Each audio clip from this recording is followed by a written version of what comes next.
গত ২৪ ঘণ্টায় রূপগঞ্জ থানার পুলিশের বিভিন্ন অভিযানে ৭৬ কেজি গাঁজা, ১০ গ্রাম হিরোইন ও ৫১ পিস ইয়াবাসহ ৩ জনকে আটক করেছে রূপগঞ্জ থানার পুলিশ।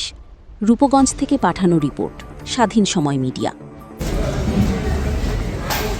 প্রজাতন্ত্রী বাংলাদেশ সরকারের বর্তমান মাদকের বিরুদ্ধে যে জিরো টলারেন্স নীতির আলোকে আমরা প্রতিদিন মাদক বিরোধী অভিযান পরিচালনা করে থাকি। গত ২৪ ঘন্টায় আমাদের ৩টি সফল অভিযানের মধ্যে আমাদের মাসিমপুর এলাকায় আমরা একটা সফল অভিযান পরিচালনা করি। সেখান থেকে আমরা ৭৬ কেজি গাঁজা উদ্ধার করতে সক্ষম হয়েছি।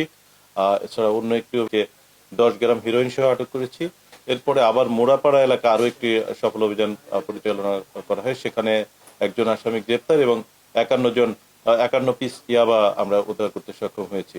এই ৩টি সফল অভিযান এবং প্রতিদিনকার অভিযানের মাধ্যমে আমরা বার্তা দিতে চাই রূপগঞ্জবাসীকে, রূপগঞ্জের মানুষ যেন এই মাদক সেবন এবং বিক্রয়ের পথ থেকে সরে এসে অন্য পেশায় নিজেদেরকে নিয়োজিত করে। আমাদের এই কঠোর অভিযান এটা প্রতিদিনকার ন্যায় এটা অব্যাহত থাকবে। রূপগঞ্জের মানুষকে এই মাদক বিমুখ করার জন্য আমরা প্রতিনিয়ত বিভিন্ন স্থানে বিভিন্ন সচেতনতামূলক বিভিন্ন প্রোগ্রাম করে থাকি, স্থানীয় জনসাধারণকে সম্পৃক্ত করে।